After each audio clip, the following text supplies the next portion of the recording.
사랑하는 성도 여러분, 오늘 저희들이 비대면으로 하나님께 예배드립니다. 그러나 성령님은 지금도 교통하고 계십니다. 특별히 은혜가 더 필요한 줄 아시고 우리 가운데 더 가까이 다가오실 것입니다. 기대하는 마음으로, 기도하는 마음으로 계신 처소에서 온 마음 다해서 함께 예배드리시기를 축복합니다. 다 함께 자리에서 일어서시겠습니다. 묵상 기도 드리겠습니다.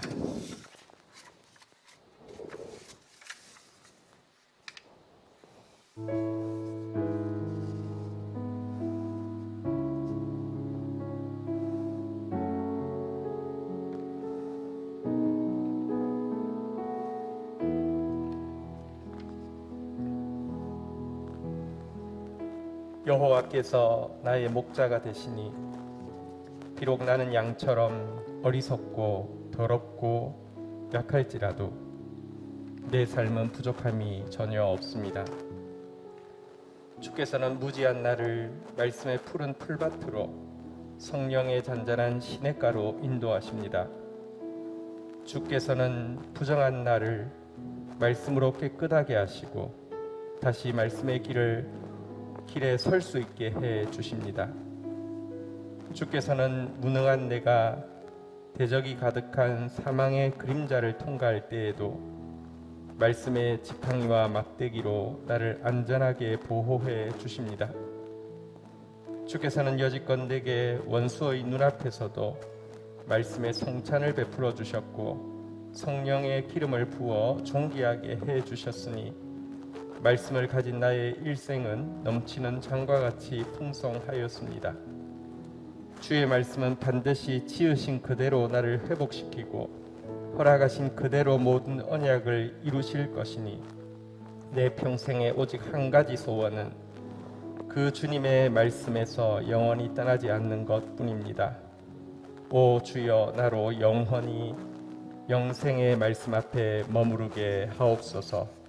예수 그리스도의 이름으로 기도 올립니다. 아멘.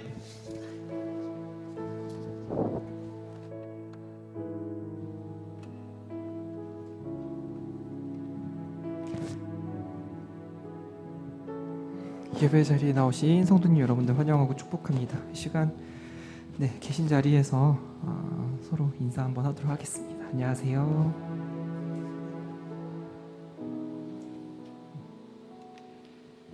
코로나로 인해서 우리 삶에 많은 것들이 중단되었습니다. 심지어는 우리가 매주 드리고 있는 주일 예배도 비대면으로 드리게 되었는데요.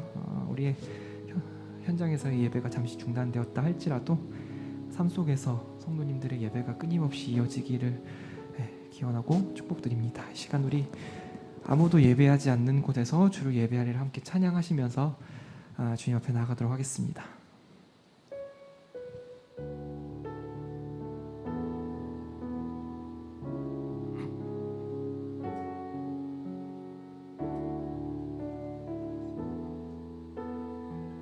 찬양하시겠습니다. 아무도 예배하지 않는 그곳에서 주를 찬배하리라.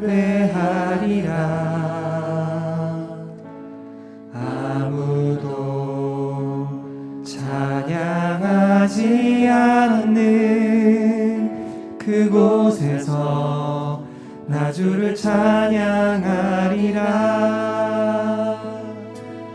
누구도 헌신하지 않는 그곳에서 주께 헌신하리라. 누구도 증거하지 않는 그곳에서 나 주를 증거하리라.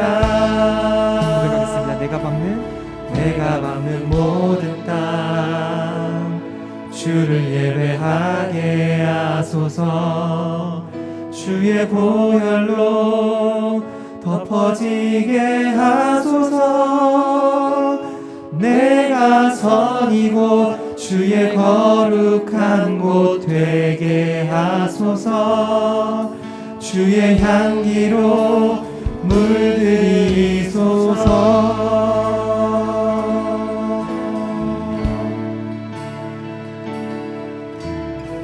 우리 처음부터 다시 한번 찬양하겠습니다. 아무도 예배하지 않는 아무도 예배하지 않는 그곳에서 주를 예배하리라. 아무도 찬양하지 않는 그곳에서 나 주를 찬양하리라. 누구도 헌신하지 않는 그곳에서 주께 헌신하리라. 누구도 증거하지 않는 그곳에서 나 주를 증거하리라. 내가 밟는 모든 땅, 내가 밟는 모든 땅 주를 예배하게 하소서. 주의 보혈로 덮어지게 하소서. 내가 선 이곳 주의 거룩한 곳 되게 하소서. 주의 향기로 물들이소서. 내가 밟는 모든 땅 주를 예배하게 하소서. 주의 보혈로 덮어지게 하소서. 내가 선 이곳 주의 거룩한 곳 되게 하소서. 주의 향기로 물들이소서. 내가 선 이곳 주의 거룩한 곳 되게 하소서. 주의 향기로 물들이소서.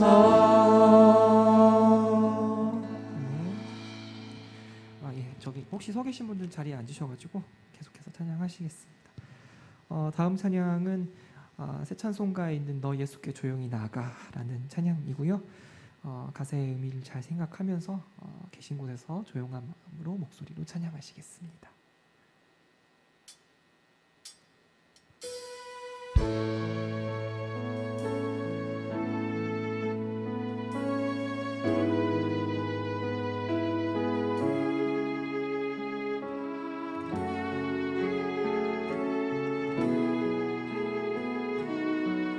찬양하시겠습니다. 너 예수께 조용히 나가. 너 예수께 조용히 나가. 내 모든 짐 내려놓고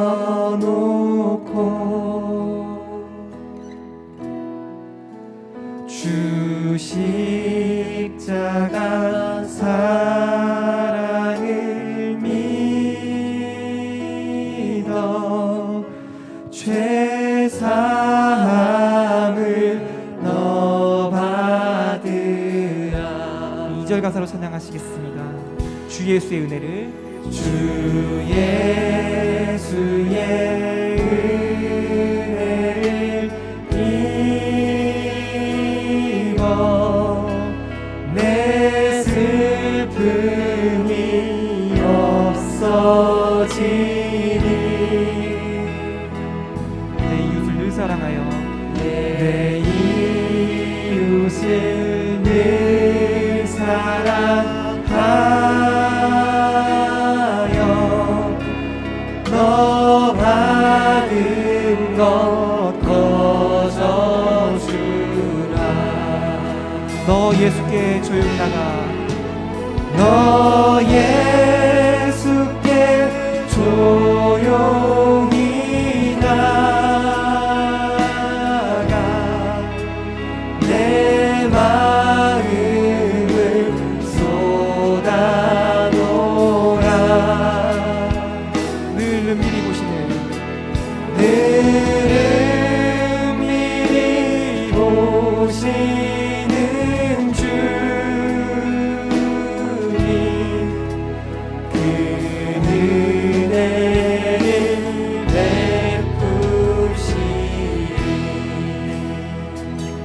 3절 가사로 찬양하겠습니다. 주 예수를 친구로 삼아 늘 내 옆에 모시어라. 그 영원한 생명샘물에 내 마름 못 죽이려. 우리 더 큰 목소리로 4절 가사 찬양하시겠습니다. 너 주님과 사귀어 살며 너 주님과 사귀어 살며 새 생명이 넘치리라. 주 예수를 찾는 앞에 참 밝은 빛 비추어라. 너 예수께 조용히 나가 너 예수께 조용히 나가 내 마음을 쏟아놓으라.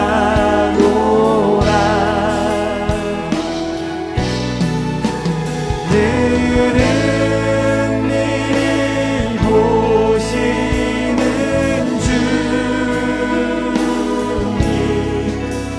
그 은혜를 베푸시. 우리 마지막으로 다시 한번 찬양하겠습니다. 너 예수께 조용히 나가 너 예수께 조용히 나가 내 마음을 쏟아놓으라. 늘은 미리 보시는 주님 그 은혜를. 예배 가운데 함께 해주시고 기대하며 함께 기도하고 나아가겠습니다.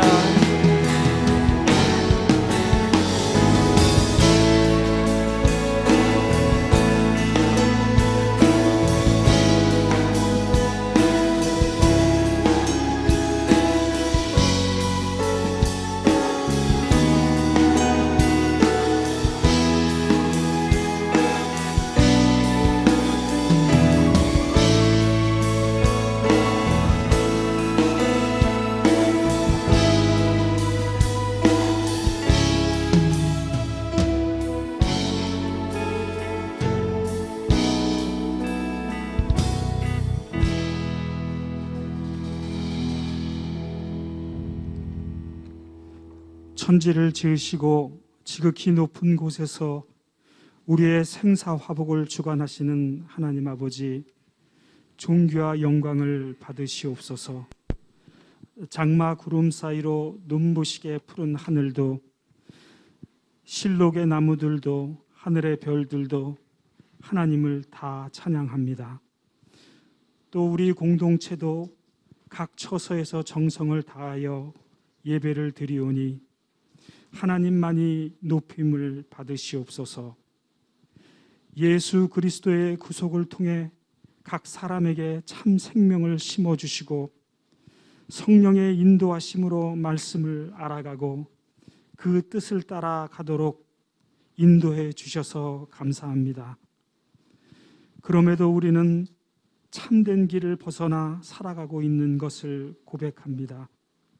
주님, 우리를 불쌍히 여기사 없어질 허황된 것을 따라가지 말고 영원하고 참된 가치가 있는 주님 안에 머물도록 지켜 주옵소서. 지금 세상은 코로나로 인하여 힘든 나날을 겪고 있습니다. 이 고통 속에서 살아가는 사람들과 우리가 고통을 함께 나누는 거룩한 용기를 허락해 주옵소서. 우리 공동체는 하반기에 새로운 곳에 예배당을 준비하는 큰 일이 있습니다. 이 어렵고 힘든 일을 우리 형제 자매들이 거룩한 부담으로 감당하는 은총을 허락해 주시옵소서. 주님, 우리 다음 세대 공동체가 이 지역과 다음 세대를 향한 주님의 바람이 우리의 가장 큰 소망이 되길 원합니다. 하반기 우리 공동체가 밟는 땅, 만나는 사람들에게 예수 그리스도를 실현하여 하나님을 기쁘시게 하는 은혜를 더하여 주옵소서. 주님, 이 예배 속에 세우신 하나님의 사람을 통해 말씀해 주옵소서. 그 말씀을 따라 무난한 우리의 생각을 넘어 위대한 하나님의 계획이 드러나는 새로운 날들이 펼쳐지도록 은총을 베풀어 주시옵소서. 주님 사랑합니다. 예수님 이름으로 기도드립니다. 아멘.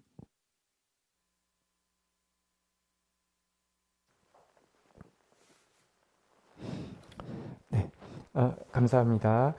교통하는 또 찬양과 교통하는 기도를 인하여서 감사합니다. 오늘 우리 공동체에 주실 하나님 말씀 크게 받는 마음으로 계신 곳에서 자리에서 일어서시겠습니다.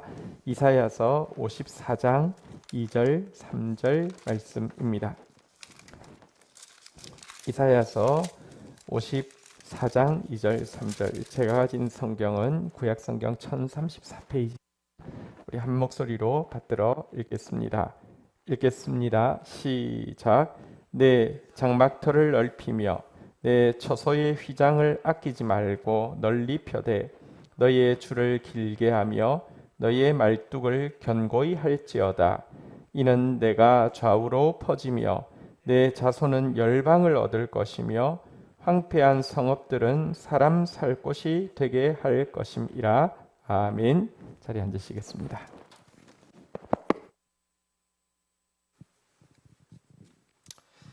오늘 우리 찬양에서도 너 예수께 조용히 나아가 기도하라고 우리 공동체에게 말씀하셨고요. 또 우리 대표 기도를 통하여서도 우리의 작은 지경을 넘어서 하나님의 꿈을 가지고 또 기도하라고 했는데요. 오늘 제목 한번 따라하겠습니다. 당신의 기도는 너무 작습니다. 네. 우리는 그렇게 기도할 사람이 아닙니다. 우리는 사실 위대한 하나님의 자녀입니다. 이건 책망하는 것이 아니라 우리가 훨씬 더 그래서 큰 하나님 기도의 사람으로 자라갈 수 있기에 도전하는 것입니다. 한번 다시 이렇게 고백하겠습니다. 나의 기도는 너무 작았습니다. 네, 하나님의 말씀 듣도록 하겠습니다. 하나님 아버지께서 이 세상을 다스림에 있어서 정해놓으신 중요한 법칙이 있습니다. 그것은 무엇이냐고 하면 자녀인 우리가 기도하는 만큼 역사하신다는 것입니다. 물론 특별한 경우도 있습니다. 우리가 기도하지 않는데도 역사하실 때가 있습니다. 우리가 지금 사도행전을 묵상하고 있는데요. 이 바울이 하나님 나 좀 구원해 주세요. 나 좀 진리를 알게 해주세요. 기도해서 그에게 찾아오시지 않았습니다. 즉 일방적으로 찾아오셨습니다. 그렇지만 이것은 특별한 경우이고 보편적인 경우에는요. 이 법칙이 정확하게 적용되어집니다. 우리가 기도하는 만큼 역사하신다는 것입니다. 하나님께서 우리에게 자유의지를 주셨고 자유의지를 받은 우리가 스스로 진정으로 원해서 기도할 때 하나님이 응답하시는 이유는요. 간절히 구하는 것을 가져야지만 내 영혼에 진정한 기쁨이 있고 또 간절히 구하던 것을 받아야지만 그것을 소중하게 또 제대로 사용할 수 있다는 사실을 아시기 때문입니다. 내가 아직 간절히 원하지도 않는데도 하나님이 주시는 것은 여러분 생각해보면 그것은 1차적으로는 잔소리에 가깝습니다. 아이가 아직까지 어떤 원하지 않는데 학원을 이제 보내거나 아니면 뭐 태권도를 하게 하고 피아노를 하게 하고 뭐 이러면서 이제 여러 가지 아이가 아직 원치 않는 것을 이것 해라 저것 하라 이렇게 말하면서 이거 다 너 위해서 하는 거다. 이거 돈 엄청 많이 드는 거다. 자꾸 이렇게 이야기하는 것은요, 아이 입장에서는 사실은 잔소리하는 것처럼 느껴지지 않겠습니까?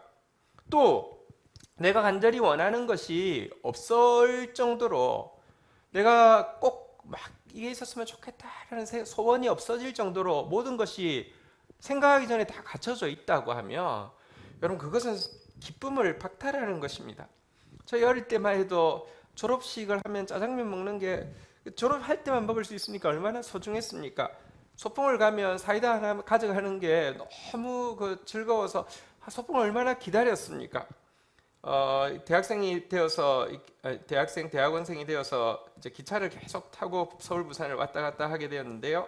할 때마다 기차 여행은 힘들지만 타면 영동쯤에 가면 가락국수라는 걸 팝니다. 그 잠시 뛰어내려 가지고 3분 사이에 그걸 먹고 올라오는 기쁨이 그 기차 여행의 사실은 기쁨이었죠.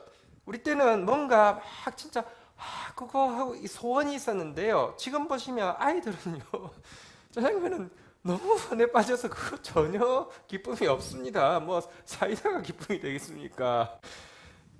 하나님은요, 여러분 사실 인생에 있어서 기쁨이 박탈된다는 것은요, 좋은 게 아니라 그게 얼마나 잔인한 것인지 잘 아십니다. 그래서요, 하나님은 정말 우리가 마음으로 깊이 원하기 때문에 기도할 때 허락해 주시는 것을 법칙으로 정해 놓으셨던 것입니다.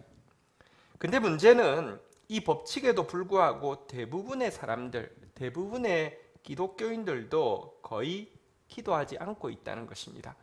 남 물어볼 필요 없이 여러분은 지난 한 주간 얼마나 기도하셨습니까? 생각해 보십시오. 거의 기도하지 않습니다. 성경 시편 81편 10절 11절에 보면 하나님이 이 법칙을 정해놓고 우리에게 이렇게 말씀하고 계신 장면이 나옵니다. 시편 81편 10절 한번 보십시오. 나는 너를 애굽 땅에서 인도하여 낸 여호와 내 하나님이니 내 입을 내가 채우리라 하였으나, 한번 따라하겠습니다. 내 입을 크게 열라 내가 채우리라. 예, 그렇지만 11절 보니까 하나님 무엇이라고 탄식하십니까? 내 백성이 내 소리를 듣지 아니하며 이스라엘이 나를 원하지 아니하였도다. 또 땡큐, 전혀 괜찮습니다 이러고 만다는 것입니다. 왜 대부분의 기독교인들이 기도하지 않을까요? 한 3가지 정도 이유가 있습니다. 첫 번째 이유는 우리 내면에 간절한 영혼의 소원이 없기 때문입니다. 소원이 없는 것이 아니라 간절한 소원, 영혼의 소원이 없기 때문이라는 것입니다. 여러분, 우리는 모두 나름대로 문제에 대한 의식, 문제를 인식하고 있습니다. 나름대로 자신의 죄와 자신의 부족과 자신의 무능에 대해서 염려도 하고 있습니다. 솔직히 우리 자녀들 아무 생각 없어 보이는데 만나서 대화해보면 나름 그 문제에 대해서, 그 죄에 대해서, 그 부족에 대해서 생각하고 있다는 것을 알게 됩니다. 그런데 이처럼 인식도 하고 있고 염려도 하고 있지만 그것에도 불구하고 그것 가지고 하나님 앞에 나아가 초자연적인 도움을 얻기 위해 기도로 부르짖거나 하나님 앞에 씨름할 만큼 절박한 소원, 영혼의 절박한 마음은 가지고 있지 않다는 것입니다. 의에 줄이고 목마를 정도의 갈증은 없다는 것입니다. 이것이 사실은 기도하지 않는 첫 번째 이유입니다. 그런데 이런 간절한 영혼의 소원이 왜 없는 것일까요? 이것은 두 번째 이유가 좀 보여주는데요. 두 번째 이유는 기도의 능력을 제대로 맛본 적이 없기 때문에 그렇습니다. 고기도 먹어본 사람이 찾는 것처럼 기도도 경험해 본 사람이 기도하는데요. 그래서 고기를 먹어본 사람은 고깃집을 지나가며 간절히 고기를 먹고 싶은 마음이 드는 것처럼 기도도 해본 사람이 영혼의 간절한 소망을 가지는데 사실은 이 기도의 경험 자체가 없기 때문에 기도의 맛을 알지 못하기 때문에 기도하지 못한다는 것입니다. 그러니까 영적으로도 빈익빈 부익부가 자꾸 계속됩니다. 기도의 맛을 본 사람은 자꾸 갈수록 영혼의 갈증을 느끼고 간절한 소원을 가지게 되니까 더 기도하게 되고, 그러니까 더 체험하게 되고, 기도의 경험이 없는 사람은 그게 일단 간절한 소원이 없으니까 더 기도하지 않게 되고, 그러니까 더 기도에 대해서 알지 못하게 된다는 것입니다. 여러분, 보혈이 우리에게 덮이어져서 죄가 끊어지는 기쁨을 맛보게 되면, 하나님의 은혜가 임해서 자신이 바뀌게 되는 기적을 맛보게 되면, 하나님의 능력이 덧입혀져서 구체적인 열매들이 맺히는 것을 보게 된 사람은 하나님의 충만함을 간구하면서 부르짖게 되어 있는 것입니다. 오 주여, 당신의 사랑이 내 영혼에 충만해 내 분노를 몰아내옵소서. 오 주여, 당신의 거룩이 내 영혼에 충만해 내 부정함을 몰아내옵소서. 오 주여, 당신의 순결이 내 영혼에 충만해 내 정욕을 몰아내옵소서. 오 주여, 당신의 자비가 내 영혼에 충만해 내 시기심을 몰아내옵소서. 오 주님, 당신의 인내가 내 영혼에 충만해 내 조급함을 몰아내옵소서 하면서 점점 더 기도하게 되어지는데요, 기도의 맛을 보지 않은 사람은 점점 더 기도로부터 멀어지게 된다는 것입니다. 데니 벨라스코라는 여성의 간증을 읽었는데 그 내용을 잠시 소개해 드리겠습니다. 아주 요즘 슈퍼밴드라는 걸 하는데 보니까 청소년들, 어린 아이들이요, 완전 천재들이 너무 많더라고요. 근데 이 데니 벨라스코도 천재 중에 한 사람이었습니다. 17살에 세계적인 그 헤어드레서 메이크업 전문 잡지인 세븐틴의 표지 모델의 머리를 자기가 해서 이렇게 표지 모델을 장식할 정도로 아주 좀 특별한 이게 디자이너로서의 역량이 있었던 것 같습니다. 그리고 자기 아내도 자기 능력을 온 세상에 과시하고자 하는 열정도 대단했고요. 근데 이런 야심과 에너지가 가득하면 가득할수록 마음속에 찾아오는 열등감과 두려움과 이 불안감이 점점 커지게 되었고요. 그것은 공황장애로 발달하게 되었고요. 병원에 가니까 신정안정제를 주는데 신정안정제를 잘 넘기고 또 그냥 잊어버리지 않고 넘기기 위해서 보드카와 함께 이렇게 넘기는 것이 습관이 되었다가 알코올 중독이 찾아오게 되었습니다. 어쨌거나 그것과는 상관없이 파리에서 뉴욕에서 패션 업계의 스타덤에 오르면서 젊은 나이에 큰 성공을 하게 되었죠. 140평 펜트하우스에서 살고 개인 제트기를 가지고 파티광으로 수많은 인사들과 함께 파티를 보내지만 내면의 허무감은 더해졌고, 그때부터 이제 알코올 중독을 넘어서 헤로인 중독에 빠지게 되었습니다. 그런데 모델 중에 한 명이, 그래서 자기가 머리를 만져주는 모델 중에 한 명인 윈이라는 자매가 자기를 찾아와서 하나님에 대해서 이야기를 시작하면서 자기를 위해서 기도해줘도 되겠냐, 그러니까 그 기도해 줘도 괜찮다고 했는데 그 자리에서 바로 자기를 붙잡고 기도를 하더라는 겁니다. 그러고는 기도를 마치고는 데니, 당신이 주님의 이름을 부르기만 하면 당신은 자유로울 수 있습니다 라고 말해줬는데요, 이 데니 벨라스코는 생각했습니다. 절대로 그런 일은 일어날 수가 없다고. 이미 알코올 중독이나 마약 퇴치 때문에 8개, 9개쯤 되는 프로그램을 해봤는데 효과가 없었고, 나를 바꿀 수 있는 건 아무것도 없고, 나는 알코올 중독자, 약물 중독자여서 그렇게 살다가 그렇게 죽을 뿐이라는 것을 너무 잘 알고 있는데 그게 말이 되냐고 하면서 그냥 이 윈이라는 여자는 이쁘고 사랑스러운 여자이긴 하지만 약간 광적인 광신도라고 생각하고 밀어붙였습니다. 근데 알코올 중독이 혹은 마약 중독이 이전에는 어느 정도 통제되었기 때문에 일하는 데 방해되어지지 않았지만 점점 더 통제되어지지 않는 상태로 가게 되었고요. 공개적으로 이 문제가 드러나자 이 업계에서 금방 소문이 퍼지게 되어서 이제 아무도 그를 찾아주는 사람이 없게 되었고요. 빚을 감당할 수 없게 되자 운전면허증 또 신분증, 신용카드 다 잘라버리고 길거리에 노숙자로 전락하게 되었습니다. 이런 생활을 3년을 계속했는데요. 3년 동안 그녀에게 매일 떠오르는 질문은 두 가지밖에 없었습니다. 첫 번째는 어떻게 마약을 구할 수 있을까? 두 번째는 그 마약을 구할 수 있는 돈을 또 어떻게 구할 수 있을까?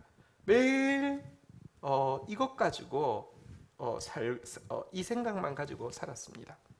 하지만 노숙 생활을 할 때도 윈이라는 이 자매는 자기 교회 성도들과 함께 데니를 포기하지 않고 찾아와서요. 틈만 나면 그를 위해서 기도해주고 또 성경책 안에 돈을 끼워서 이렇게 주고 했는데요. 나오자마자 돈을 빼서 약을 구입하고 나중에는 성경책도 팔아서 약 사는데 보태고 이렇게 되었고요. 점점 그녀의 증세는 심해지게 되어서 내면으로부터 막 이상한 소리가 막 들려서 처음에는 머릿속에서만 말을 했는데 조금 지나자 길거리 지나는 사람들을 향해서 스스로 이상한 목소리로 막 욕짓거리를 내뱉고 미친 개처럼 막 신음을 내고 비명을 질러대게 되었고요. 온몸에 종기와 상처가 뒤덮인 채 해골처럼 말라가고 A형, B형, C형 간염에 다 걸리게 되어서 44세가 되던 어느 날 밤 이제 아침에 뉴욕의 한 병원 이 문이 열리기를 기다리면서 그 병원 문 앞에서 죽어가고 있었습니다. 유일한 소망은 길거리에서 객사하는 것이 너무 부끄러워서 병원에서 죽고 싶은 소망으로 병원 문이 열리기만을 기다리고 있던 그녀. 그리고 마침 아침이 되어서 문이 열렸고 병원에 실려가고 나서는 의식이 사라진 상태가 되었습니다. 의식이 돌아왔습니다. 자기 꼴을 보았습니다. 침대에 누워 있는데 온갖 구토로 가득한 상태에서 침대에 누워서 죽음을 기다리고 있었습니다. 너무 비참하게 느껴져서 머릿속에서 지금이라도 창문에서 뛰어내려 죽어버리라고 끊임없이 막 외치는 소리가 들려왔습니다. 그러나 바로 그 절박한 순간에 위니가 전했던 목소리가 다시 한번 선명히 들려왔습니다. 당신이 주님을 부르기만 하면 당신은 치유될 수 있습니다. 당신은 자유로워질 수 있습니다. 이젠 아무런 희망이 없기 때문에 절박한 마음으로 침대에 누워서 소리 질렀습니다. 예수님, 저를 도와주세요. 당신은 제게 남은 마지막 희망입니다. 그러니 제발 도와주세요. 기도에 대해서 아무것도 모르니까 그 기도의 내용이 이런 것입니다. 위니가 그랬다고요.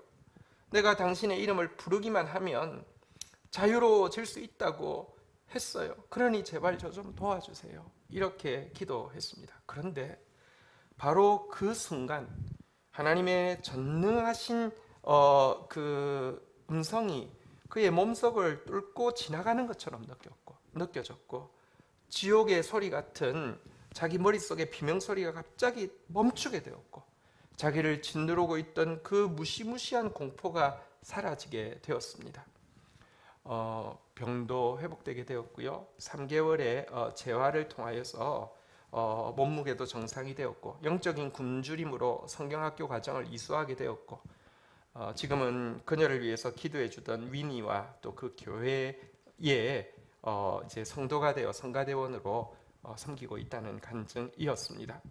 여러분, 경험해보지 않은 사람에게는 그런 일은 절대 있을 수 없다고 생각하기 때문에 하지 않았지만 절박한 순간, 정말 그에게 가장 절박한 순간 기도할 때 경험하게 되며 이후로 그녀의 삶에 여러분 기도는 떠나지 않을 것을 우리는 알 수 있습니다. 두 가지 이유를 먼저 살폈는데요. 영혼의 소원이 없기 때문이고 기도의 경험이 없기 때문이라고 그랬는데 세 번째, 그러면 왜 영혼의 소원이 없고 기도의 경험이 없느냐? 세 번째가 가장 궁극적인 이유인데요. 우리가 기도하지 못하는 이유, 기도하다가도 기도를 멈추는 이유가 무엇이냐? 모든 초점이 자기에게 맞추어져 있기 때문에 그렇습니다. 자기에게 모든 초점이 맞추어져 있기 때문에 기도하지 못하는데 자기에게 초점이 맞추어지는 방식은 두 가지 다른 방식입니다. 첫 번째 케이스입니다. 많은 기독교인들이 이런 경우입니다. 자기 상황, 자기 연약함을 보기 때문에 의기소침해집니다.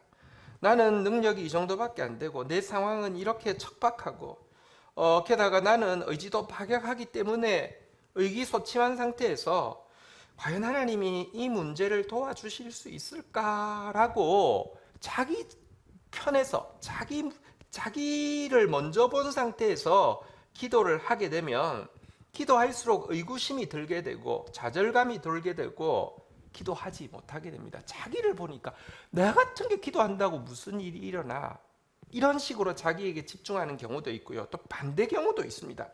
기도의 초점이 자아에 집중되어 있는데 이 자아가 엄청 강한 사람도 있잖아요.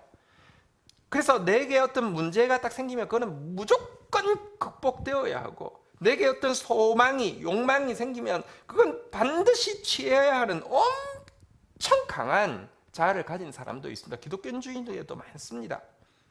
거듭나기 전에 야곱처럼 그런 이 자아가 강한 사람은요, 어떤 문제가 생기면 기도 엄청나게 합니다. 안달복달하면서 기도합니다. 열정적으로 기도합니다. 그리고 또 하나님이 응답도 해주십니다. 근데 문제는요, 기도를 하면 할수록 하나님이 그 문제에 응답해 주시는 이유는 그거를 디딤돌 삼아서 성장해서 이제 자아의 틀을 넘어서기를 원하는데, 끝까지 자아 중심적인 사람은요, 기도에 응답을 받아도 하나님과의 온도 차이를 느낍니다. 나는 응답 받으면 정말 너무 기쁨에 넘치는데 하나님이 별로 그렇지 않다는 것을 그가 느끼게 됩니다. 또 기도에 응답을 받으면 희열이 크지만 더 큰 욕망이 찾아오고 또 더 간절히 기도하는데, 온도 차이를 느낄 뿐 아니라 여러분, 성취를 맛보기 시작하면 어떤 생각이 드냐고 하면, 기도해서 성취를 맛본 거 맞지만 사실요, 하나님 말고 사단도 있습니다. 사단도 내가 원하는 기도의 제목이 자아의 문제, 곧 명예, 권력, 돈, 쾌락이라고 하면 사단도 줄 수 있습니다. 굳이 기도하지 않아도 사람 만나도 할 수 있고요, 수완 부려도 할 수 있고요, 눈 한번 딱 감고 사단의 음성에 그냥 동조해도 얼마든지 그런 길이 있습니다. 그래서 자아가 강한 사람은 기도로 시작했다가도 여러분, 그리고 또 그 안에 하나님이 주신 영혼이 있기 때문에 그렇게 기도하고 있는 자기 모습 자체가 별로 기쁘지도 않고요, 하나님도 기뻐하지 않다는 걸 알게 되면 에이 하면서 기도하지 않고 그냥 인간적인 방법으로 혹은 사단을 의지하는 방법으로 가기 때문에, 그러고 있는 차에 결정적으로 어떤 부정적인 계기가 딱 생기면 확 돌아서서 기도하지 않는다는 것입니다. 기도하지 않는 이유의 핵심에는요, 자기에게 집중된 마음이 있다는 것입니다. 그래서 우리가 기도할 수 있는 사람이 되어지고, 우리가 기도가 커지려고 하면 혁신적으로 한 가지가 바뀌어야 합니다. 초점이 자기에게서 하나님께로 옮겨져야 한다는 것입니다. 여러분, 근데 너무 많은 사람이 신앙생활을 오래 했지만 초점을 자기에게서 하나님께로 바꾸는 게 너무 힘듭니다. 계속 자기만 딱 보고 있습니다. 내 거실에 커튼을 천 상태에서 칠흑 같은 어둠이 있고 한 조각의 빛이 없다 하더라도 바깥은 온 세상의 햇빛으로 가득 차 있습니다. 내 베란다에 있는 화초는 지금 바싹 말라 있고 화초에 물을 줄 물조리개도 물 한 방울 없다 할지라도 온 세상의 강과 바다에는 물이 가득 채워져 있습니다. 내가 그 틀을 열고 내가 수도를 틀면 되는데, 여러분, 나에게만 집중되어 있기 때문에 절대 안 하는 사람이 너무 많다는 것입니다. 해도 아까 말한 대로 의기소침해서 내 같은 것이 무슨 기도한다고 이런 일이 일어나, 혹은 기도하지 않아도 에이 그냥 뭐 응답 하나 별 큰 것도 아닌데 줘놓고는 자꾸 나한테 뭐 내 영혼에 자꾸 뭔가를 요구하고 있는 것 같은 이 기분 나빠서 그냥 떨쳐버린다는 것입니다. 여러분, 이 작은 우리에게서 크신 하나님께로 초점이 옮겨가야 합니다. 한번 따라하겠습니다. 우리 아버지 하나님은 크고 광대하신 분이십니다. 하나님 너무 크신 분이십니다. 초점을 그분께로 옮겨야 합니다. 어떤 시인이 이렇게 기도했습니다. 그대여 왕께 나아가라. 큰 소원을 가지고 그분께 가라. 아무도 그분의 사랑과 능력보다 더 많이 구할 수는 없으리니. 그분의 사랑을 뛰어넘을 만큼, 그분의 능력의 한계를 넘어설 만큼 구할 수 있는 사람은 아무도 없습니다. 그 정도로 하나님은 크신 분이십니다. 그분께 초점을 맞추고 그분께 나아가야 합니다. 하나님은 크고 광대하신 분이십니다. 제발 예배드리고 있는 이 시간이라도 여러분들에게 스스로에게 집중되어 있는 그 자아의 문제를 내려놓고 그분께 눈 맞출 수 있기를 주의 이름으로 축원드립니다. 그때부터 예배가 시작되는 것입니다. 이 자리에 함께 한다 할지라도 자기 자아를 바라보고 있는 사람은 예배하는 게 아닙니다. 종교 의식을 하는 것입니다. 그분에게 눈 집중하는 순간부터 예배가 시작되어지는 것입니다. 다시 부탁합니다. 예배 자리에 있어도 예배 안 드리는 사람 많다니까요. 자기만 생각한다니까요. 예배 아닙니다. 예배는 그분 앞에 꼬꾸라질 때부터 시작되어지는 것입니다. 그분께 눈 맞출 때부터 시작되는 것입니다. 부탁합니다. 제발 그분께 눈 맞추고 그분께 집중하시기를 바랍니다. 하나님이 얼마나 광대하신 분이신지를 가장 잘 표현하고 있는 성경은 이사야서 40장입니다. 집에 가서 한번 살펴보시기를 원하는데요. 제가 그냥 구절을 쭉 읽어드리겠습니다. 이사야서 40장 12절에 보면 하나님이 당신의 위대하심에 대해서 이렇게 이야기합니다. 누가 손바닥으로 바다를 헤아렸으며 누가 뺨으로 하늘을 쟀으며 땅에 티끌을 되담아 보았으며 접시 저울의 산들을 막대 저울로 언덕들을 달아 보았으랴. 누가 할 수 있습니까? 하나님 하실 수 있습니다. 15절에 보십시오. 보라, 그에게는 열방이 통에 한 방울 물과 같고 저울의 작은 티끌과 같으며 섬들은 떠오르는 먼지 같으리니. 17절, 그 앞에는 모든 열방이 아무것도 아니라 그는 그것들을 없는 것 같이 빈 것 같이 여기시느니라. 여러분 26절 한번 같이 읽어볼까요? 같이 읽겠습니다. 시작. 너희는 눈을 높이 들어 누가 이 모든 것을 창조하였나 보라. 보라, 주께서는 수요대로 만상을 이끌어내시고 그들의 모든 이름을 부르시나니 그의 권세가 크고 그의 능력이 강함으로 하나도 빠짐이 없느니라. 우리 다음 세대 자녀들이 잘 자라고 있는데요. 우리 그 준석이가 있는데 제가 깜짝 놀랐습니다. 우리 서울 지하철 여기 엄청 많잖아요. 순서대로 다 외우더라고요. 대단한 생각인데요. 하나님 지금 무슨 말씀하냐고 하면 하늘의 별들을 수요를 지금 과학자도 못 셉니다. 근데 수요를 세는 정도가 아니라 그 이름을 하나도 빠짐없이 다 순서대로 나열할 수 있는 존재가 너희가 아버지라고 부르는 하나님, 내가 그런 분이다라고 하나님이 지금 이야기하고 있는 것입니다. 근데 왜 하나님이 당신의 광대하심에 대해서 왜 이렇게 묘사했습니까? 자랑하고 싶어서 그렇습니까? 왜 하나님이 광대하심을 묘사한 줄 아십니까? 이사야 40장 27절부터 26절까지 이제 당신의 광대함에 대해서 묘사하고 나서 이사야 40장 27절 이어지는 27절부터 보면 이렇게 당신의 광대하심을 묘사한 이유가 무엇인지 밝힙니다.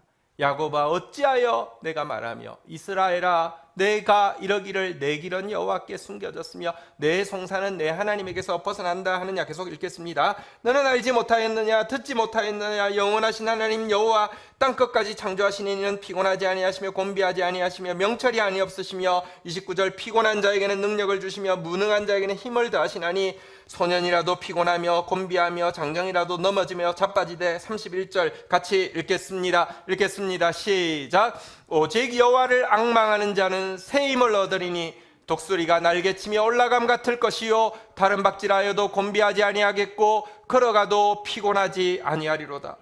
여러분, 기도하라고. 하나님과 앙망하면 너 문제 내한테 숨겨지지 않고 너 문제 내가 해결할 수 없는 문제 아니니 기도하라고 당신의 광대하심을 소개한 것입니다. 이사야 40장에서 하나님의 광대하심을 소개하시면서 기도하라고 했는데 하나님이 광대하다고 하면 우리에게 어떤 기도하라는 것입니까? 하나님 광대하시니 지금까지 내 기도의 사이즈를 좀 바꿔야 되겠어. 내가 지금 아파트를 사야 되는데 평수를 지금 내가 한 2평 정도를 달라고 했는데 하나님 광대하시니까 평수에다가 한 10평 정도, 20평 정도 더 붙여서 기도해도 되겠네. 혹은 내가 지금 돈이 필요해서 액수를 구하고 있는데 우리 하나님 광대하시니까 액수에다가 공 하나 더 붙여도 되겠네. 아니면 꼭 물질적인 것이 아니더라도 우리 하나님 광대하시니까 이번에 오디션 나가는데 오디션에서 그냥 본선만 통과하게 해달라는 기도가 아니라 1등하게 해달라고 기도해야 되겠네. 그거 하라는 것일까요? 여러분, 하나님이 광대하시니 너 기도하라, 광대하게 기도하라라고 이야기했는데 하나님 광대하심이 구체적으로 무엇을 이야기하고 그 광대하심이 우리에게 무엇을 요구하는지를 사실은 이사야서 40장에서 광대하심을 이야기하고 나서는 그 뒤의 내용들이 하나님의 광대하심이 구체적으로 무엇인지를 나열하고 있는데요. 이사야서 41장부터 나오는 하나님의 광대하심의 핵심은 무엇이냐고 하면 하나님은 얼마나 위대하시냐, 얼마나 크시냐, 우리 같은 죄인을 용서하실 만큼 크시고 우리 같은 죄인을 구원하실 만큼 크시다라는 것이 41장부터의 내용의 핵심입니다. 우리의 죄는 정말 보통이 아닙니다. 하나님은요, 온 세상의 바닷물을 손바닥 안에도 담을 수 있고요, 열국을 저울 위에 티끌처럼 생각하실 수도 있고요, 하늘의 모든 별들을 숫자도 아실 뿐 아니라 빠짐없이 이름까지 부를 수 있는 하나님이시지만 그 하나님에게 있어서 우리의 죄는요, 한참 동안 헤아려도, 한숨을 쉬면서 헤아려도 다 헤아릴 수 없는 것이고요, 그 죄의 짐은요, 하나님이 지시기에도 무겁고 괴로운 무게의 짐이라는 것입니다. 그런데 하나님은 광대하시기 때문에, 사랑이 광대하시고 능력이 광대하시기 때문에 당신의 아들을 종의 형체로 이 세상에 낮아지게 보내셔서 우리의 죄를 걸머지고 죽으시게 하시고, 당신의 광대한 지혜는 예수 그리스도의 부활을 통하여서 우리를 죄와 사망으로 묶고 있던 사단의 머리를 깨트리게 하시고 지옥의 문을 열게 하시고, 하나님의 광대한 능력은 우리 같은 죄인이 구원의 문이 활짝 열려서 하나님 나라에 들어올 수 있게 하시는 일을 하신 것, 이것이 하나님의 광대하심의 핵심이라고 이야기하고 있습니다. 그런데 하나님은, 하나님의 광대하심은 여기서 만족하지 못합니다.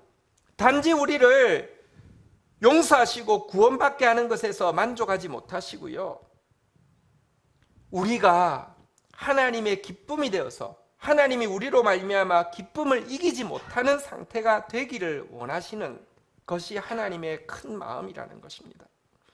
법적으로 이제 정죄함이 없는 상태, 제 죄인 맞아, 그러나 건드리지 마, 제 무죄라고 내가 법적으로 인정했어. 아니 어떻게 공의로우신 하나님이 내로남불도 아니고 그럴 수 있습니까?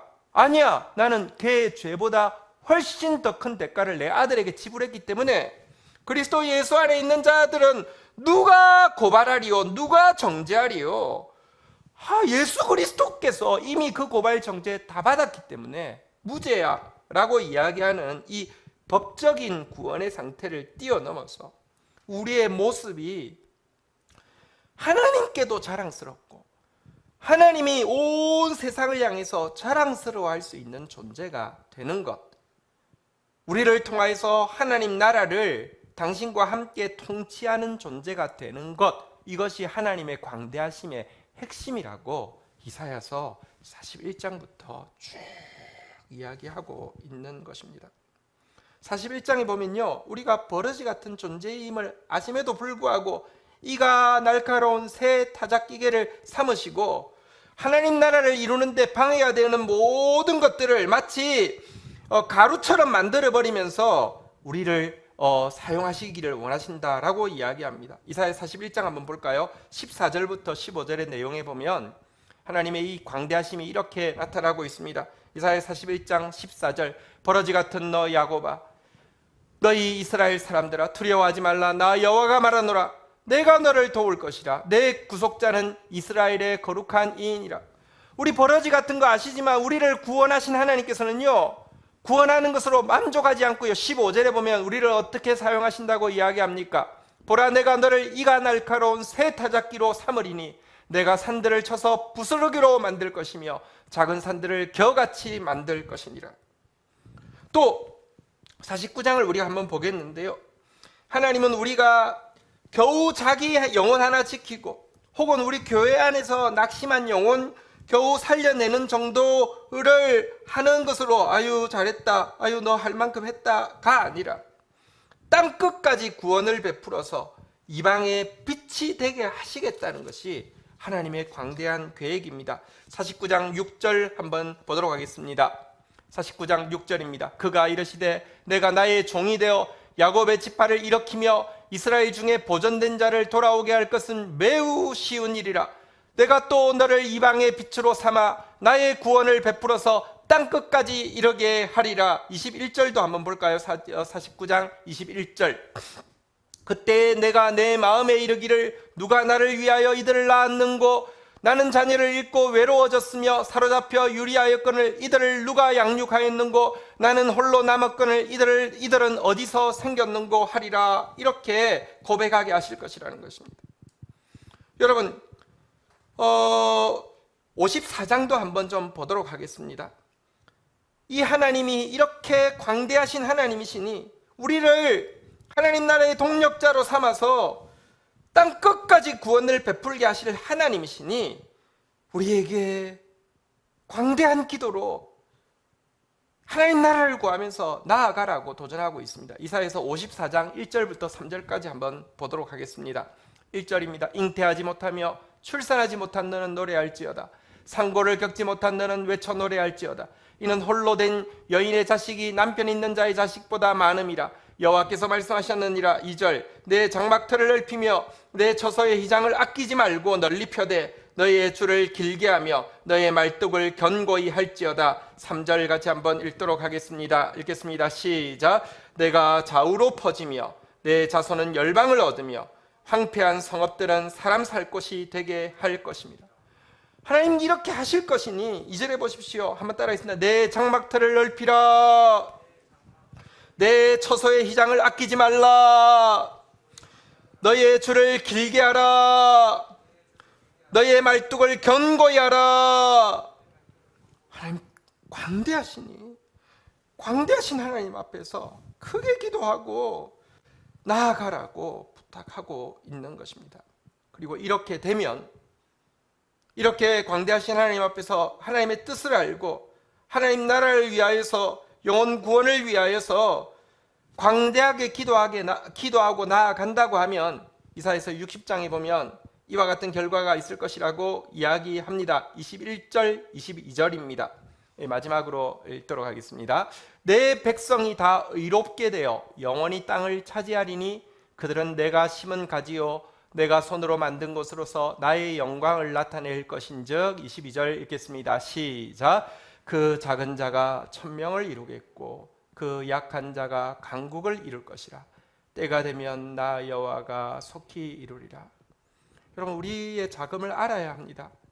사실은 하나님이 쓰시는데 가장 불편한 것은 우리가 스스로 크다고 생각하는 교만입니다. 그래서 자금을 알아야 합니다. 그런데 자금을 아는 것으로 끝나서는 안 됩니다.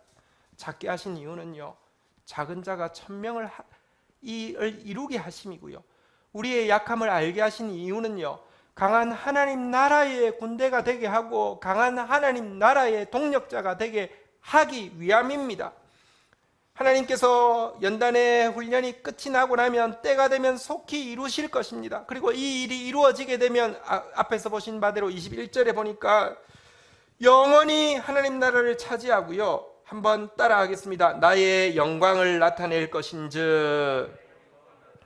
하나님의 영광이 되는 것, 이것이 광대하신 하나님께서 원하시는 바인 것입니다. 우리의 초점을 나에게서 그 하나님께로 두어야지만 우리의 기도가 계속되어질 수 있고요, 기도할 때에 정말 작은 자가 천명을, 약한 자가 강국을 이루는 하나님의 때에 이루어질, 속히 이루실 하나님의 역사의 동력자가 되어질 수 있다는 것입니다. 말씀을 맺겠습니다. 제가 지난 2주간 동안 광야에서 성찬을 맛보는 시간, 그리고 환란 가운데서 피난처로 들어가서 새벽을 기다리며 가만히 있는 이런 모습에 대해서 좀 나누었습니다. 참 행복하고 참 내면 깊은 평안을 느끼는 시간이었습니다. 그러나 또 동시에 한 가지 이런 생각이 들었습니다. 내가 얼마나 연약한지를 이제서야 제대로 알고 나니까 정말 자신이 없는 겁니다. 이런 자가 지금까지 사용받은 것만 해도 감사하고, 근데 앞으로는 그냥 이게 나 같은 사람이 여기까지 사용받은 것만 해도 너무 감사하기 때문에 앞으로는 나는 그냥 희망이 없어. 난 그냥 그러니까 여러분, 나의 약함을 아는 거 중요하고 나의 자금을 아는 거 중요하긴 한데 그냥 더 크게 기도할 수 있는 힘을 좀 잃어버리고요. 하나님 나라를 향한 꿈들이 있죠. GT 사역을 처음 시작하면서부터 지금까지 가지고 있는 것이 이 정말 말씀을 바르게 풀이하여서 이것이 성도들로 하여금 말씀을 알지 어려워서 몰랐다고 핑계할 수 없게 하고, 하나님의 말씀을 아는 사람들이 군대처럼 일어나서 우리 다음 세대들에게 이 복음을 전수해주고, 이것이 이 콘텐츠가 영적인 한류가 되어서 온 세계를 섬기게 하는 변화시키는 것, 이런 꿈들을 가지고 달려오긴 했지만, 뭐랄까요, 내가 나의 약함을 너무 잘 알고 우리의 연약함을 너무 잘 알고 나니까 그냥 여기까지 온 것도 너무 감사하고 그냥 잘 마무리했으면 좋겠습니다. 그냥 그냥 이렇게 사고 안 치고 그냥 잘 끝났으면 좋겠습니다. 그런 마음이 사실은 좀 많이 그냥 좀 찾아오는 좀 그런 시간이 있었습니다. 그냥 그냥 이것만 해도 기적이다, 그냥 됐다, 이런 마음이 사실 굉장히 많이 좀 찾아오는 마음이 있었습니다. 근데 사실은요, 당신의 기도는 너무 작습니다. 이것이 이 당신은 다른 누구도 아니고 저입니다. 하나님께서 저에게 하시는 말씀 같았습니다.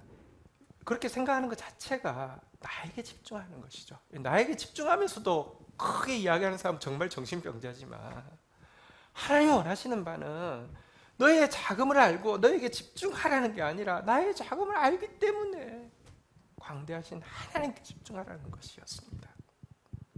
저의 기도는 너무 작았습니다. 저의 기도는 다시 한번 영혼 구원과 하나님 나라를 위한 위대한 기도로 자라야만 합니다. 이것이 하나님이 원하시는 바입니다. 여러분의 기도도 지금 너무 작습니다. 우리 공동체의 기도도 지금 너무 작습니다. 영혼 구원과 하나님 나라, 그래서 하나님의 영광을 나타내며 영원토록 의롭게 되어서 그 땅을 차지하는 이 위대한 기도로 자라가야만 합니다. 우리 한번 자신에게 한 번 더 고백하겠습니다. 나의 기도는 너무 작았습니다. 우리 지체들을 책망하는 것이 아니라 도전하기 위해서 우리 한번 서로 격려하겠습니다. 당신의 기도는 너무 작습니다. 우리를 광대하신 하나님의 자녀로 부르시고 광대한 하나님의 일을 맡기신 하나님 앞에 우리 일어서서 함께 나가는 시간 가지도록 하겠습니다. 교회여 일어나라, 같이 고백하겠습니다.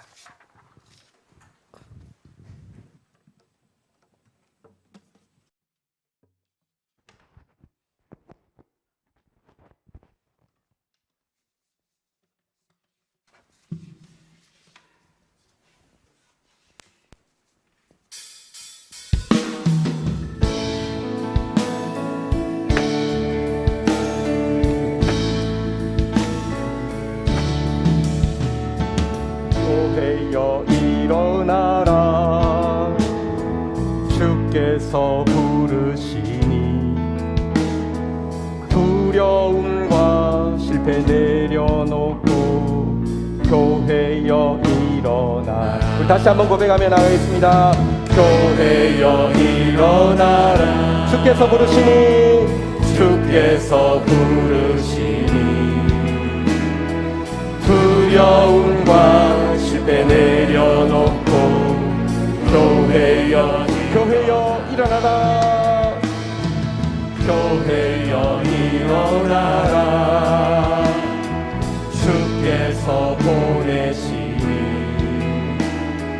우리 부르신 삶의 자리에서 교회여 일어나라 우리 세상의 빛 어둠을 밝히는 하나님의 편지 주를 나타내는 주의 교회 우리 통해 세상이 주를 보리라 일어나라 아버지 사랑으로 아버지 능력으로 서로 하나 되어 그 빛을 비추라 노래하라 아버지의 사랑을 아버지의 크심을 이 삶의 노래로 주님을 일어나라 아버지 사랑으로 일어나라 광대하신 아버지의 사랑으로 일어나십시오. 아버지 능력으로 서로 하나 되어 그 빛을 비추라 노래하라 아버지의 사랑을 아버지의 크심을 이 삶의 노래로 그 빛을 나타내라 일어나라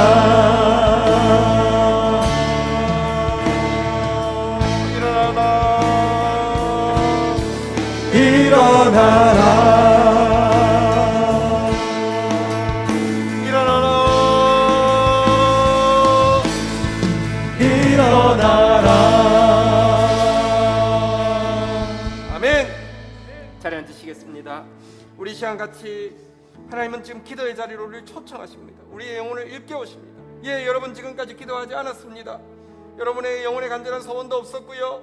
여러분 가운데 기도의 경험도 정말 부족했습니다. 그리고 무엇보다도 여러분 자아에 집중되어 있었습니다. 이제 하나님께서 너희도 눈을 들어 나를 좀 바라보라고 이야기하십니다. 하나님은 광대하신 분이십니다.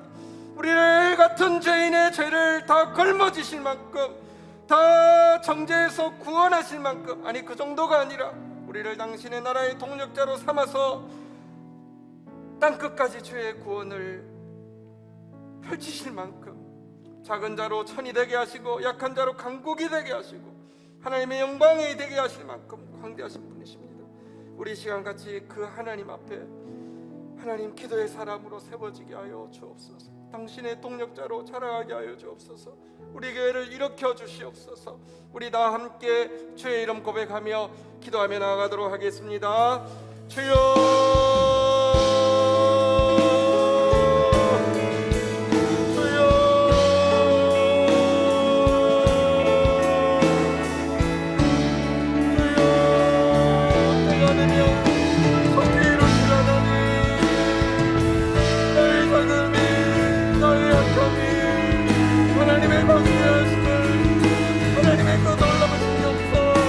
하나님의 그 놀라우신 계획을 방해하지 않게 하여 주옵소서.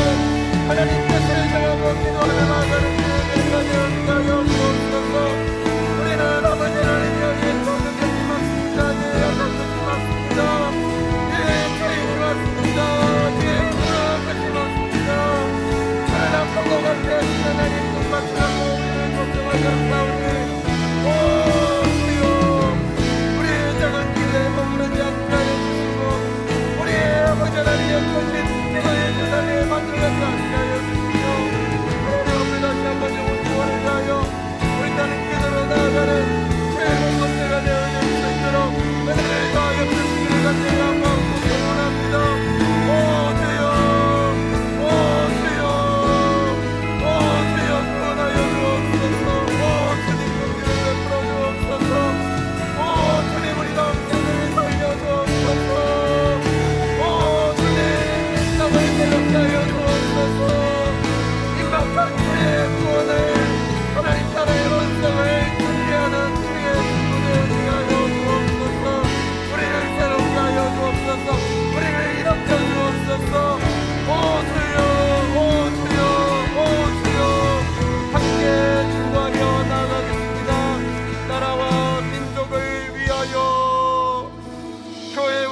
열방을 위하여 구원받을 영혼, 믿지 않는 가족의 구원을 위하여 치유받을 영혼, 회복될 영혼 위하여 미래 교회 주역이 될 다음 세대들을 위하여 하나님, 오늘 우리의 자금을, 우리의 약함을, 아니 우리 약함을 가장 잘 아심에도 불구하고 사랑하신 주님, 용서하신 주님, 구원하신 주님, 아니 그것을 넘어 더 큰 계획을 가지고 계신 주님, 우리의 자금 자신에게 집중하여서 안달복달하고 살거나 자신에게 집중하여서 낙담하고 있는 우리를 찾아오셔서 너는 눈을 들어서 나를 보라고 광대하신 하나님을 보고 하나님의 마음을 품고 하나님의 사람으로 살아가고 도전하여 주신 것을 인하여서 감사합니다.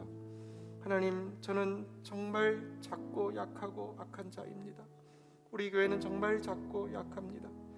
그러나 작은 자를 통하여서 천이 되게, 약한 자를 통하여서 강국이 되게 하시고 때가 되면 속히 이루실 그 하나님의 약속이 있사오니 하나님 일어나 하나님 주의 사랑을 의지하고 주의 약속을 의지하여서 일어나서 그 빛을 비추는 공동체가 되어질 수 있도록 은혜를 더하여 주옵소서. 우리의 기도의 자리에 부흥이 있게 하여 주옵소서. 우리의 기도가 새로워지게 하여 주옵소서. 예수 그리스도의 이름으로 기도 올립니다. 아멘. 말씀의 만나가 풍성한 다음세대 교회에서 오프라인과 온라인으로 함께 예배하는 모든 지체들을 진심으로 환영하고 축복합니다. 2021년 교회 표어는 하나님의 영은 운행하시니라입니다. 우리의 현실과 마음과 상황을 뛰어넘어 일하시는 성령의 일하심을 생생하게 보는 한 해 되기를 소망합니다. 사회적 거리두기 4단계로 인해 2주간 동안 새벽기도, 금요예배, 주일예배는 비대면으로 진행됩니다. 비록 비대면으로 드려지는 예배이지만 영과 진리로 드리는 참된 예배가 되기를 축복합니다. 7월 25일 주일부터 한 달 동안 셀 방학이 진행됩니다. 비록 코로나로 인해 대면 만남은 불가능하지만 줌으로라도 마지막 셀 모임을 진행해 주시기를 부탁드립니다. 현재 담임 목사님의 셀 신방이 진행되고 있습니다. 줌으로 셀 모임이 정해지면 초청해 주시기 바랍니다. 다음 세대 교회는 GT하는 교회입니다. 매일 GT를 통해 말씀의 인도를 받는 행복이 풍성해지시기를 축복합니다. 봉헌하겠습니다.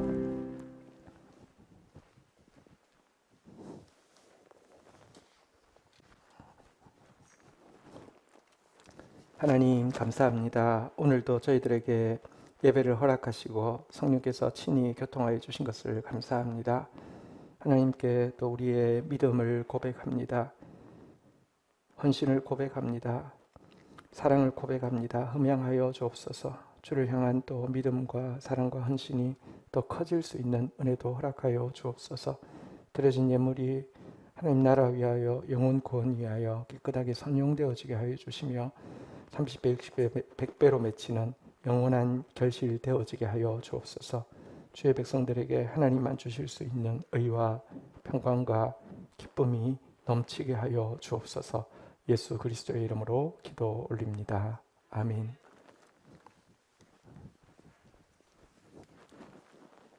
경건일기 발표 있겠습니다. 우리 미얀마에 가신 이대영 집사님, 경건일기입니다. 안녕하세요. 미얀마에서 인사드립니다. 옴셀의 이대영 성도입니다. 2019년 11월 24일에 경건일기를 발표할 때 해외 파견을 나가는 것에 대한 말씀을 받았었는데 오늘은 그 말씀이 현실이 되어 제가 미얀마에 와서 경건일기를 발표하게 되었습니다.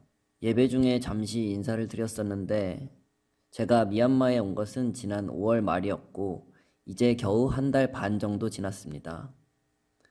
얼마 있지 않았지만 미얀마의 코로나 상황이 급격하게 안 좋아지고 있고 백신 2차 접종과 가족들을 데려오는 일로 다음 주에 잠시 귀국을 할 예정이니 교회에서 만나 뵈어도 놀라지 마시길 바라겠습니다.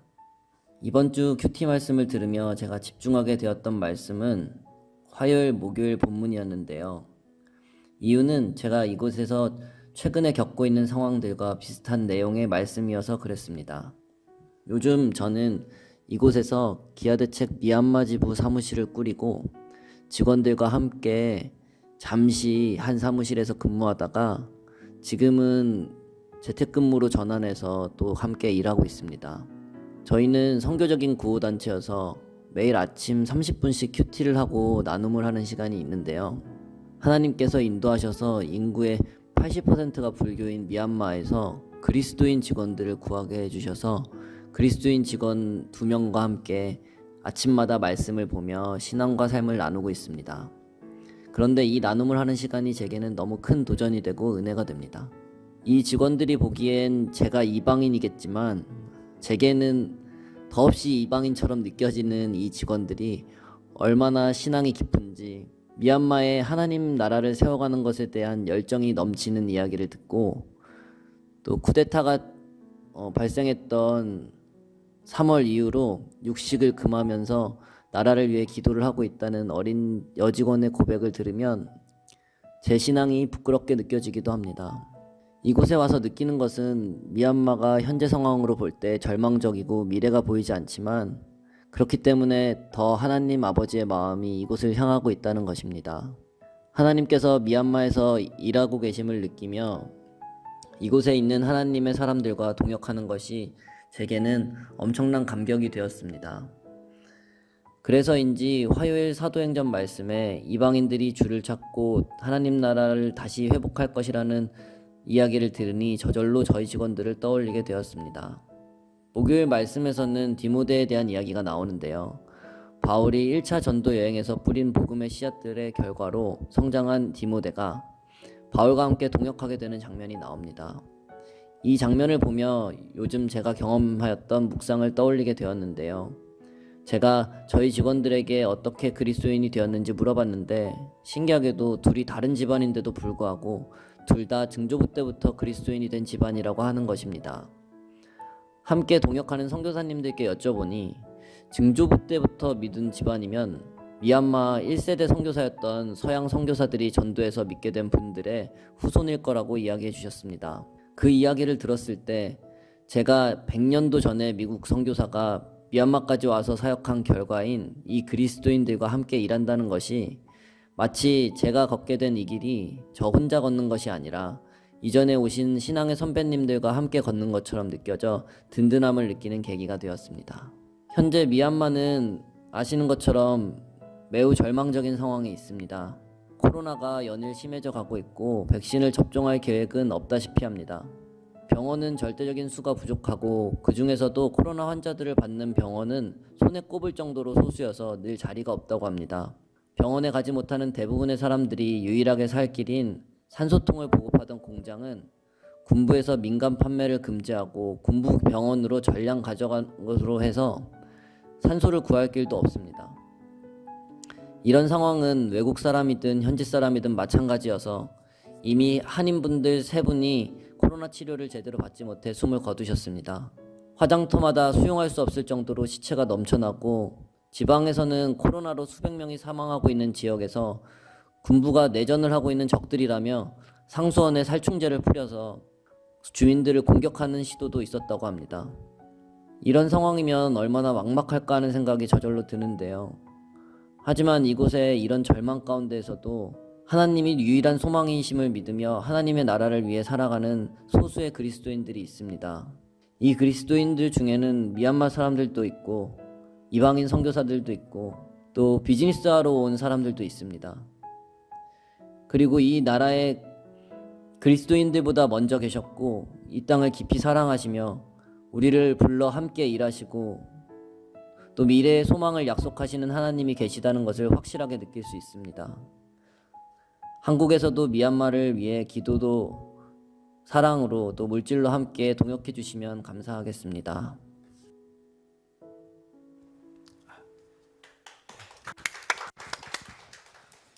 성령의 교통하심 가운데 또 오늘 이렇게 멀리 있지만 이렇게 소식을 또 같이 듣고 또 더 기도하라 하심을 또 깨닫게 되어서 감사합니다. 하나님 지금 우리로 하여금 우리의 지경을 넓혀서 또 미얀마 땅까지 열방까지 위하여서 기도하라 하심이 분명합니다. 함께 기도하며 싸우며 나가기를 바랍니다. 저희들이 계속 또 후원하고 지원하고 있는 그 안수혜 선교사님, 미얀마 선교사님도 그 가정 아니라 그 고아원을 운영하고 있는데 고아원의 아이들 전원이 다 지금 코로나에 걸려 있는 상태입니다. 위에서 아까 이야기한 대로 약도 구할 수 없고 산소도 구할 수 없는 그런 상황입니다. 기도가 많이 필요합니다. 함께 기도해 주시기를 바라겠습니다. 광고 내용 중에서 우리 이제 다음 주일이 이제 우리 셀 방학이 이제 시작되는 기간입니다. 셀 방학 전에 제가 또 여러분들 그 셀 모임에 줌으로 참여하고 있는데요. 참여해 주시고 혹 줌으로 셀 모임이 이루어지지 않는 셀들이 있습니다. 그 셀들은 방학 기간이라도 오프라인이 회복되어지면 꼭 초청해 주셔서 또 함께 얼굴 보며 교제할 시간을 가지기를 원합니다. 저 좀 초청해 주시기 바라겠습니다. 자, 또 한 주간 GT 말씀으로 또 우리 함께 승리할 수 있기를 축복합니다. 자리에서 일어서시겠습니다. 우리 함께 격려하면서 축도하겠습니다. 당신은 위대한 기도의 사람입니다. 시작. 아멘. 예, 그렇게 될 것입니다. 또 하겠습니다. 주 예수 그리스도의 은혜와 아버지 하나님의 사랑과 성령의 교통하심이 너희 무리와 함께 계실지어다. 아멘. 감사합니다.